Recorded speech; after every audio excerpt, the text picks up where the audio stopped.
네. 오랜만에 보는 반가운 얼굴도 있고 또 이제 이 아침에 자주 보이던 분이 안 보이기도 하네요. 이 자리에 있으면 이렇게 한 분 한 분의 얼굴을 찾아보게 됩니다. 그래서 '누구는 오셨구나. 누구는 오늘 또 못 오셨네.' 이런 것들을 떠올리게 됩니다. 오랜만에 보게 된 얼굴은 굉장히 반갑습니다. 오늘 본문은 지난주에 인제 했던 본문과 그리고 그 전주에 했던 본문과 이제 같이 가는 본문인데요. 같은 본문 가운데 또 다른 은혜가 여러분에게 그리고 말씀을 전하는 저에게 있기를 간절히 소망합니다.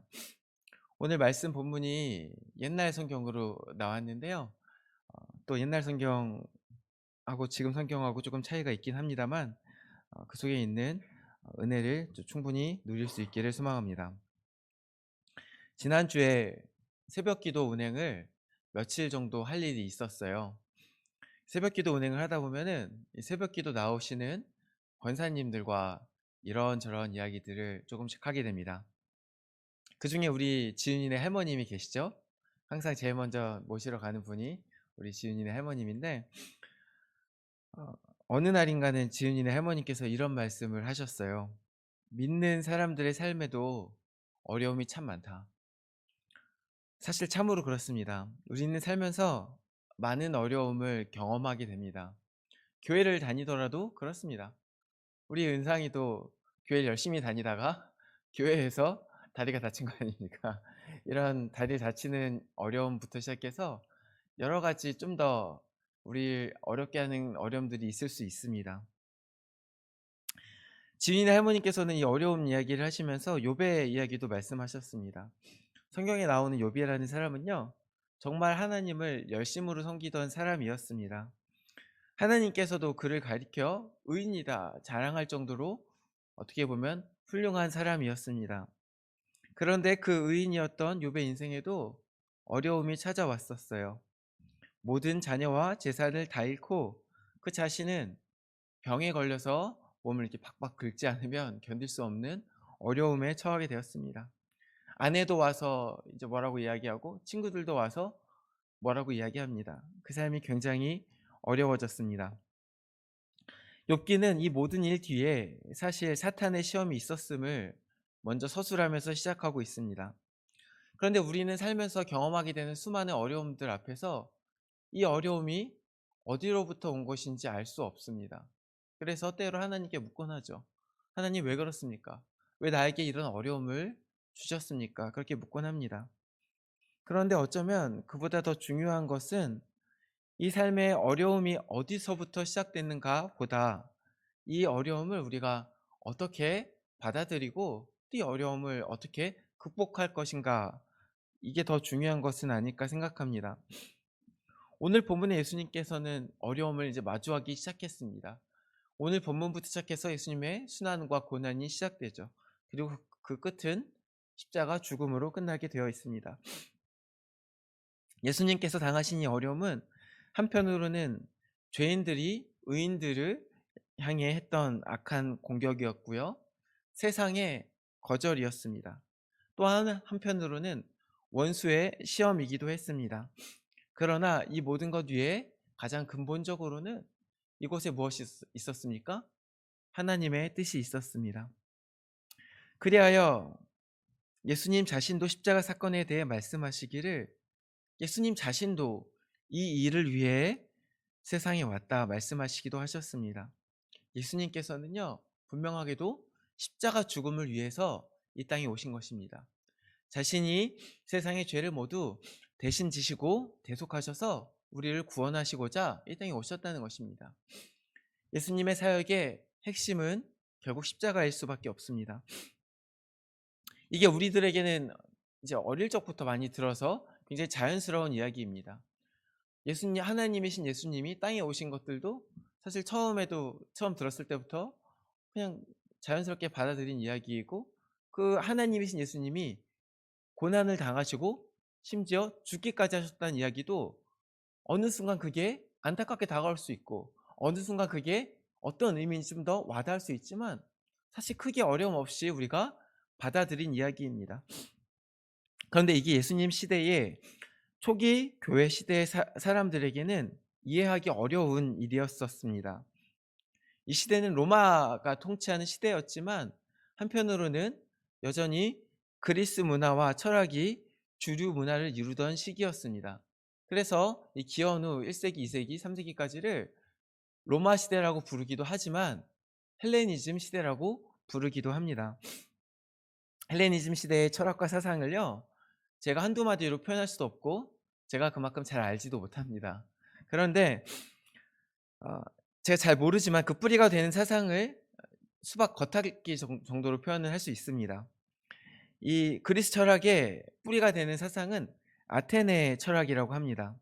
아테네 철학도 물론 한두 마디로 표현할 수는 없겠죠. 근데 그 핵심이 되는 인물들은 누구냐? 소크라테스로부터 시작해서 플라톤까지 이르는 이 철학자들이라고 할 수 있겠습니다. 소크라테스로부터 시작된 이 아테네 철학이 플라톤에 이르러서 어느 정도 체계를 갖추고 아테네 철학의 근간이 된 것입니다. 그리고 이들의 철학의 특징도 되게 많지만 이제 한 가지만 가져온다면 그것은 이분법적 사상이라고 할 수 있겠습니다. 소크라테스는요, 절대선, 즉 어느 경우에도 항상 선한 무언가를 상상했고, 플라톤은 이 절대선 개념을 발전시켜 어, 이데아라고 하는 어떤 모든 것의 원형이 되는 본질, 진리가 되는 세계를 주장했습니다. 이게 되게 간단해요. 이 철학이라는 건 결국 생각하는 거잖아요. 생각을 하는데 생각을 하려면 항상 사고가 뻗어나가려면 기준이 있어야 돼요. 우리 이제 군대 가면은 그런 거 하거든요. 줄 설 때 기준, 뭐 은상이 기준 그러면 은상이가 뭐 세상 기준 이렇게 손을 듭니다. 그러면 거기 기준이 되는 거예요. 거기를 기준으로 줄을 서는 거예요. 뭔가 정리를 하려고 하면 항상 기준이 있어야 돼요. 사고가 뻗어나가려고 할 때 시작점이 있어야 뻗어나갈 수 있어요. 이게 중세 철학을 지나오면서 나중에 이것이 사람으로 옮겨지거든요. 그래서 내가 존재하는가 존재하지 않는가 뭐 이렇게 생각하면서 사람을 중심으로 이제 철학의 기준이 옮겨지는데, 처음에 기준을 잡았던 것은 어떤 절대적인 존재, 어떤 절대자, 혹은 그냥 절대 그 자체를 기준으로 삼았던 거예요. 그래서 이 절대를 기준으로 봤을 때 하나의 절대가 있다면 그 반대가 있을 것이다. 뭐 이런 식으로 사고를 확장하기 시작한 거예요. 어떤 절대가 있다면 그 절대의 존재가 만약에 선하다면 이 절대의 존재는 절대로 악할 수 없다. 뭐 이런 식으로 사고를 이제 뻗어나가게 됐다는 거예요.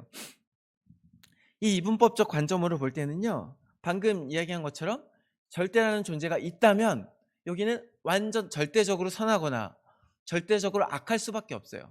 이게 섞인 것은 절대가 아니거든요. 절대라는 것은 하나일 수밖에 없는데, 물론 지금 제가 이제 설명하고 있는 절대의 개념은 사람의 상상 안에서의 절대입니다. 실제 절대가 이러한지는 알 수 없습니다. 사람이 생각하는 절대는 선과 악이 섞일 수 없거든요. 그래서 우리가 많이 들은 그리스 로마에 나오는 이제 신화에 나오는 신들은, 인격 신들은 절대 신이 아니에요. 거기 나온 신들은 사실 사람하고 별반 다를 게 없잖아요. 그냥 초인이라고 보는 게 더 가깝습니다. 그런데 어, 우리가 믿는 하나님, 기독교의 하나님은 절대자 아닙니까? 모든 신들 위의 신, 온 세상을 지으신 창조주, 그 스스로 혼자 존재하시는, 그래서 어떤 이의 도움도 필요 없고, 그리고 그 어떤 결여도 없으신 존재, 그 절대자가 우리가 믿는 하나님입니다. 우리가 믿는 하나님께서는 인간과 본질적으로나 성품적으로나 완전히 다른, 그래서 완전히 구별되는 존재예요. 이거 거룩하다는 표현이 그건데, 이 세상 그 무엇과도 비교할 수 없는 완전히 구별되는 존재가 하나님인 거예요. 근데 이 하나님을 방금 말한 이분법적 관점으로 보았을 때 하나님이 절대자라고 한다면 성경은 하나님을 선하다고 하잖아요. 그럼 이 하나님은 악할 수가 없는 거예요. 그게 이 당시 갖고 있는 사람들이 갖고 있는 하나님에 대한 인식이에요. 그러니까 악하지 않은 존재가 아니라 악할 수 없는 존재. 그 속에 어떤 부족함이 있을 수가 없는 존재. 결여가 있을 수 없는 존재. 이렇게 본 거예요. 여기서 자꾸 제가 이제 절대 말하는데, 이 절대는 상대 반대 개념으로서 절대예요. 비교하거나 상대할 만한이 없는 어떤 변하지 않는 절대적인 무언가, 상대가 아닌 움직이지 않는 하나의 기준, 그것이 절대입니다. 여기까지는 다 이제 아무런 문제가 없죠. 근데 뭐가 문제냐? 문제는 예수님의 고난과 죽음이 문제예요.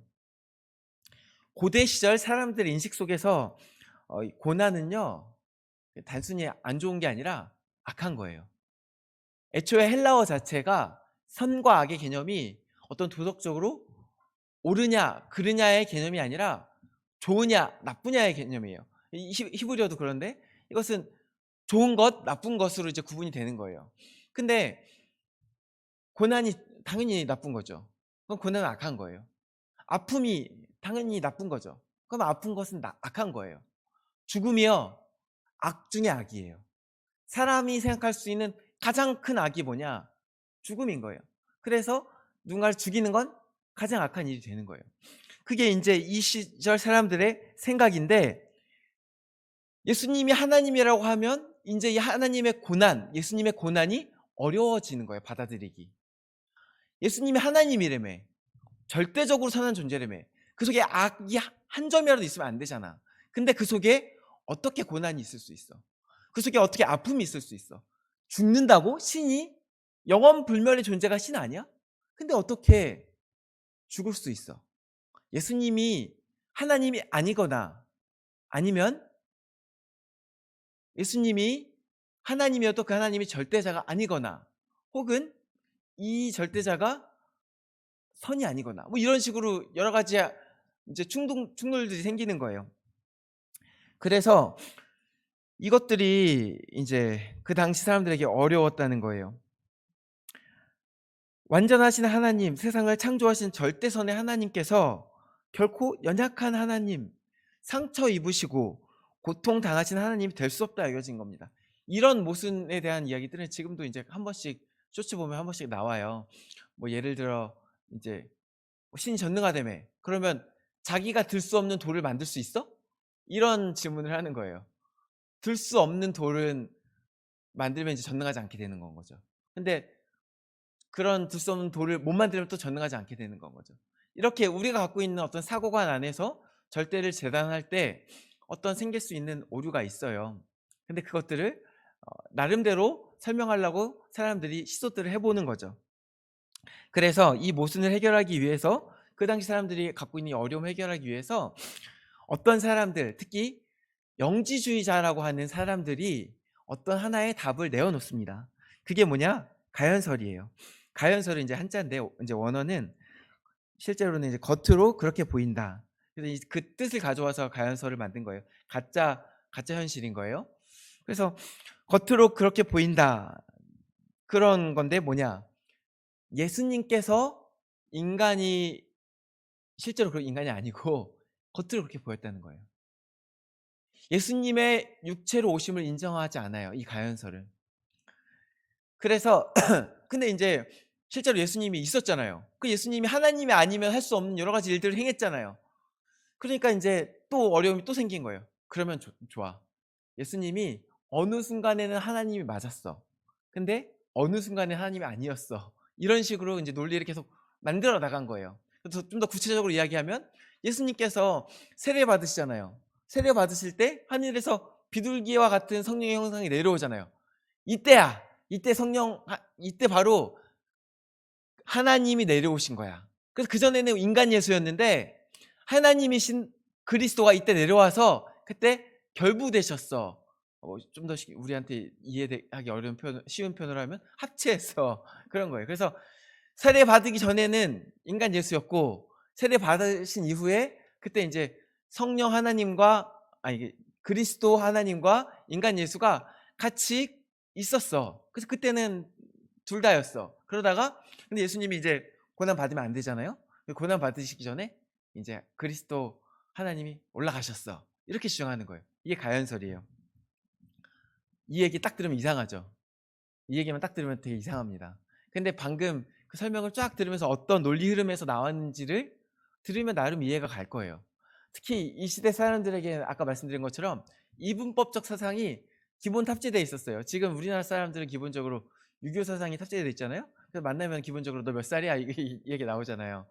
마찬가지로 이 시대 사람들은 기본적으로 선 아니면 악이야 이렇게 나누는 것들, 절대라는 개념도 나누는 것들, 이런 것들이 익숙했어요. 그래서 이런 논리의 흐름이 어쩌면 그들에게 굉장히 환영할 만한 논리의 결과였을지도 모르겠어요. 그래서 많은 사람들이 여기에 이제 이끌렸어요. 그런데 이제 우리가 이제 당장 얼핏 들어도 알 수 있듯이 이 가연설에는 어떤 문제들이 있어요. 가장 큰 문제가 뭘까요? 가장 큰 문제는 결국 예수님의 구속 문제죠. 아까 제가 그 얘기로 시작했잖아요. 예수님의 오심이 뭐 때문이라고요? 우리를 구속하시려고 자신을 대속 제물로 주셔서 모든 사람의 죄값을 대신 지불하시려고 이 땅에 오신 거예요. 근데 봐봐요. 예수님이 하나님이니까 이게 되는 일이지, 생각해 보세요. 예수님이 하나님이 아니었다. 이 정주원이라는 한 사람이 뭐 이제 다른 사람의 죄값을 지고 내 생명을 내어줄게 그러면 뭐 한 사람이라도 제대로 살 수 있을까요? 그러면 이제 재판관이 이야기하겠죠. 잠깐 네 인생에 네가 지은 죄 빼고 나머지 죄값을 갖고 다른 사람 인생을 한번 구원해 보자. 한 사람도 구원 못할 것 같은데, 이런 결과가 나올 것 같아요. 근데 일단은 예수님께서 죄 없는 인간으로 오셨으니까 그럼 죄 없는 인간으로 왔을 때 한 사람은 구원할 수 있겠죠. 근데 인간이기만 한다면. 근데 하나님이시기 때문에 하나님의 피값으로, 하나님의 그 보혈의 피로 모든 사람의 죄를 다 대속할 수 있는 거 아닙니까? 그런데 이 가연설에 따르면 죽을 때 예수님은 하나님이 아니었다는 거예요. 그러면 어떻게 모든 세상의 죄를 대속할 수 있겠어요? 그게 가장 큰 문제겠죠? 결국 이 가연설이 십자가 대속의 진리를 부정해요. 혹은 축소해요. 실제로 아까 이제 가연설을 주장했던 사람들이 영지주의자라고 했죠? 이 영지주의자라는 사람들은 뭐 하는 사람이냐? 영적 지식을 추구하는 사람이에요. 영적 지식을 얻으면 구원을 얻는다고 믿는 거예요. 아까 말한 그 이분법적 사상이랑 같이 가는데, 그 당시 사람들은 이제 육체는 악한 것 이렇게 규정했어요. 영은 선한 것. 그래서 이제 선한 어떤 영이 악한 육체에 갇혀 있는 거예요. 그래서 어떤 영적 진리를 깨달으면 여기서 탈출할 거예요. 선한 영이. 그게 구원이다. 이게 영지주의자들의 이야기예요. 이게 원래 이제 기독교에 들어오기 전에 이런 신앙을 가진 사람들이 원래 있었어요. 이런 철학이나 신앙을 가진 사람들이. 근데 이 사람들이 기독교에 들어오면서 이게 조금 이제 기독교의 탈 안에서도 영지주의자가 된 거예요. 그래서 어떤 하나님에 대한 진리를 깨달으면 구원을 얻게 될 것이다. 이렇게 주장하는 거죠. 그럼 이 사람들의 구원은 진리에 있는 건데, 물론 우리가 믿는 것도 진리가 우리를 구원한다고 믿긴 합니다만 그 진리의 내용이 달라져 버려요. 우리가 믿는, 우리를 구원한 진리는 무엇입니까? 십자가에 대한 진리, 복음에 대한 진리, 예수님의 부활에 대한 진리가 우리를 구원한다고 믿는 거죠. 근데 이 영지주의자들은 조금 왜곡된 진리를 가지고 구원받을 수 있다고 생각하는 거예요. 그래서 이단이 되는 겁니다. 또 이 가연설이 가지는 큰 문제는 뭐냐? 오늘은 여기에 대해 조금 더 집중하려고 하는데, 예수님을 인간 예수님과 그리스도 하나님으로 분리시키면 예수님의 공생애가 이제, 이 공생애 때 이것은 누구의 것이 돼요? 아까 이제 말했죠. 공생애는 결국은 세례 받으면서 시작한 거잖아요. 그럼 세례 받았을 때는 누가 와서 주도권을 쥐었어요? 하나님이신 그리스도가 와서 주도권을 쥐었잖아요. 그럼 이때는 엄밀히 말하면 인간이 아니라 하나님인 거예요. 인간의 탈을 쓴 하나님인 거예요. 그러면 이 공생애가 누구의 것이에요? 하나님의 것이에요. 사람의 것이 아니에요. 근데 우리는 성경을 배우면서 뭘 배웁니까? 예수 그리스도가 우리의 모범이 되신다고 배워요. 근데 하나님은 하나님으로 와서 이걸 다 해놓고 우리한테 따라하라고 하면 반칙 아닙니까? 아니, 하늘을 나는 독수리가 땅에 기는 도마뱀한테 야 나처럼 날아, 이렇게 날개짓 하면 돼, 쉬운데 왜 못해, 이렇게 이야기하면 요즘 말로 비택질 아닙니까? 이거 가능한 일입니까? 불가능한 일 아닙니까? 우리가 이 공생애를 온전히 인간의 것이 아니라 하나님의 것으로 돌려버리면 예수님께서 행한 모든 것은 우리가 그냥 보고 우리가 따라갈 길이 아니라, 예수님이 길이라고 했는데 예수님의 길을 따라갈 길이 아니라 저건 우리랑 다른 어떤 존재의 무언가, 우리가 따라할 수 없는 무언가가 되어버리는 거예요. 그럼 우리가 이 긴 성경을 보면서 이 복음서들을 보면서 계속 보는 것은, 하나님은 확실히 대단하시네. 우리랑 다르시네. 그러고 끝나는 거예요.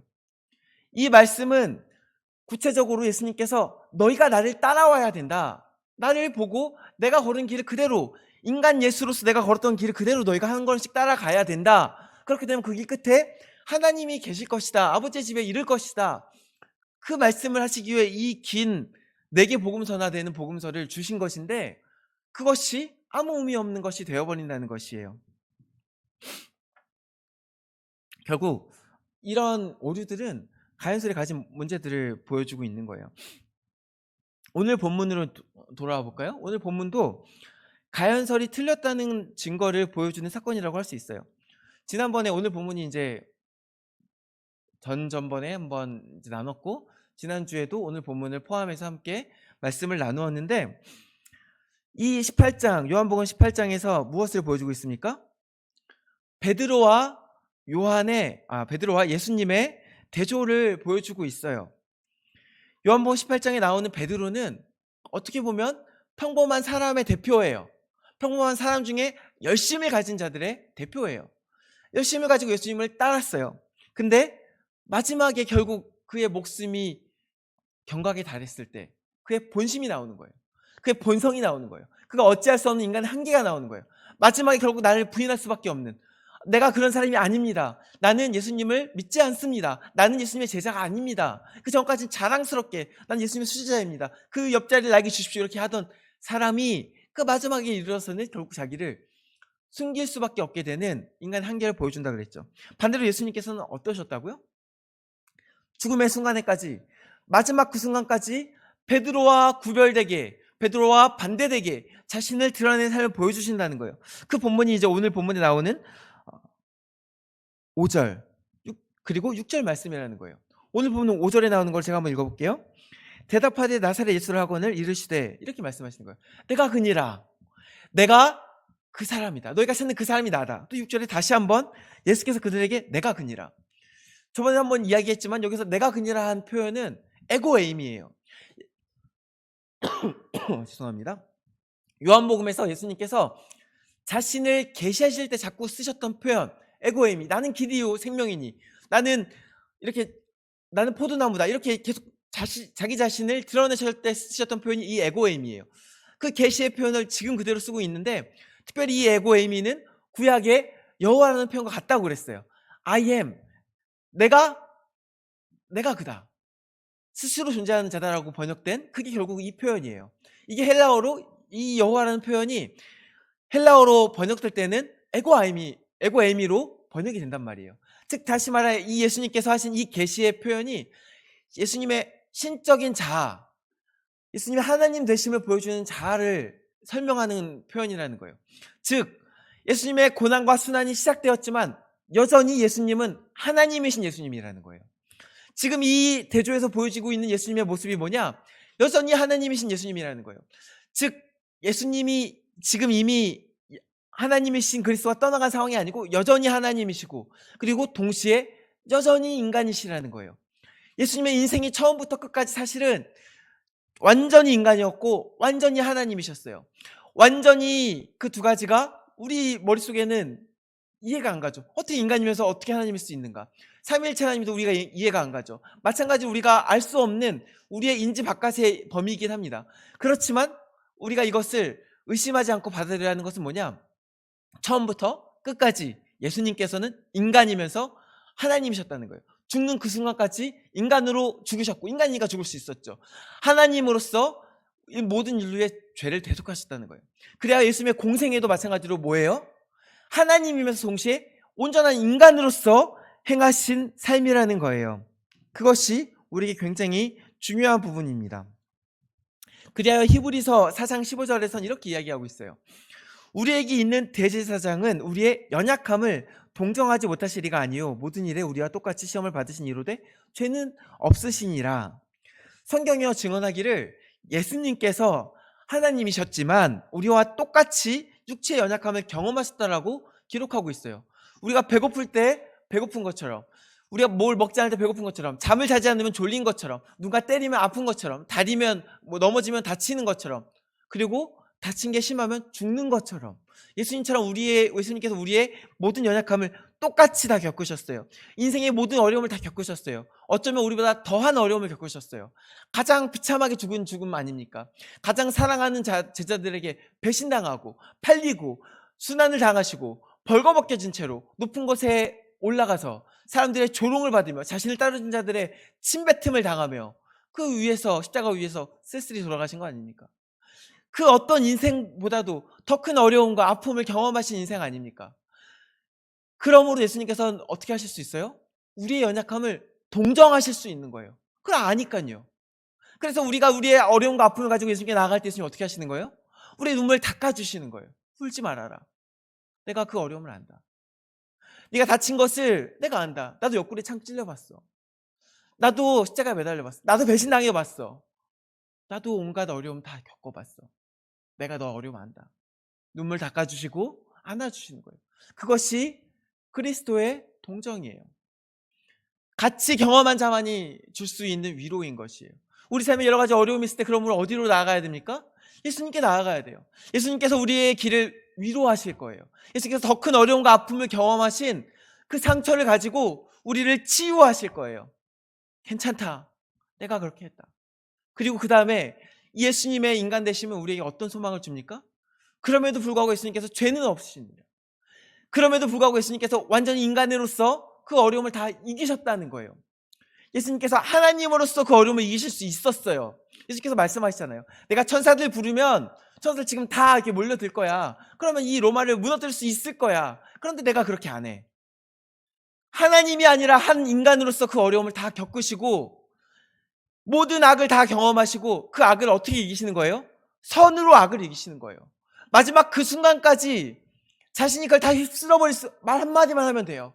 아, 못 참겠네. 한마디만 하면 돼요. 근데 끝까지 참으시고 끝까지 사랑하시고 자기를 죽인 그 로마 군병들까지도 불쌍히 여기시고 옆에서 나를 조롱하고 있는, 아니 그 바닥의 바닥 아닙니까? 우리가 결국 우리 삶의 바닥에 이르렀을 때 우리 성품이 드러나는 거 아닙니까? 자꾸 누가 긁고 힘들고 어렵고 그럴 때 누가 옆에서 깐죽거리면 화가 나고 주먹이 나가는 거 아닙니까? 예수님 근데 그 십자가에 달리신 그 순간에까지 인생의 바닥의 바닥까지 모든 게 다 어려움 속에 정말 형언할 수 없는 바닥에 있는 그 순간까지도 예수님께서는 사랑하신 거예요.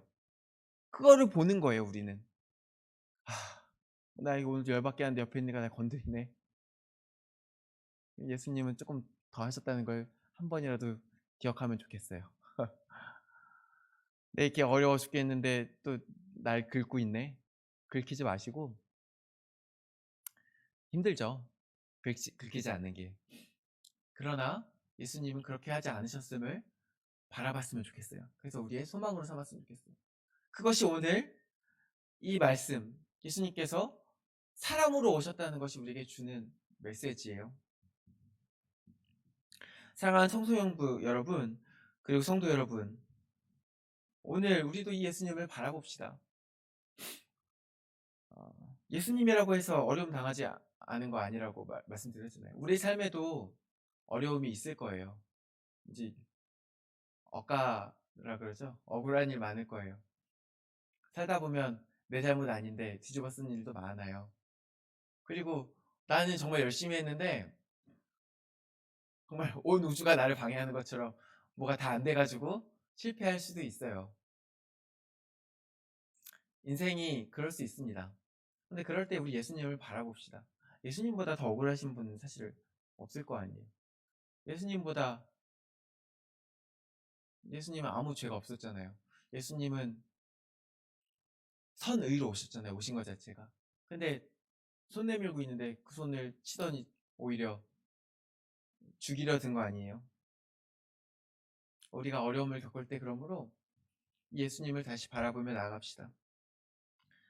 그래야 예수님의 품 안에서 그 연약함을 다 아시는 예수님의 위로하심을 얻고 예수님께서 어떻게 사셨는지를 다시 한번 바라보며 할 수 없겠지만 성령 하나님께 기도하며 다시 한번 내 마음을 가라앉히고 주님 나도 저렇게 살아야 되는데요. 주님 나도 오늘 열받지만 참아야 되는데요. 그러면서 그 소망을 가지고 예수님의 길을 따라가는 저와 여러분 되시기를 간절히 소망합니다. 그 길 가운데 참된 기쁨과 평안이 있습니다. 함께 기도하시겠습니다. 참 좋으신 하나님 감사합니다. 우리에게 인간의 모습으로 예수 그리스도를 보내시고 인간으로서 모든 어려움을 경험하게 하시고 그로 인해 우리의 길을 온전히 보이시니 감사합니다. 우리가 주님의 위로하심과 주님께서 인도하심 가운데 예수 그리스도의 길을 따라 가고자 합니다. 주님 도와주시옵소서. 특별히 우리 마음 가운데 그 예수 그리스도를 바라보는 믿음을 더하여 주시옵소서. 감사드리며 예수 그리스도 이름으로 기도드립니다. 아멘.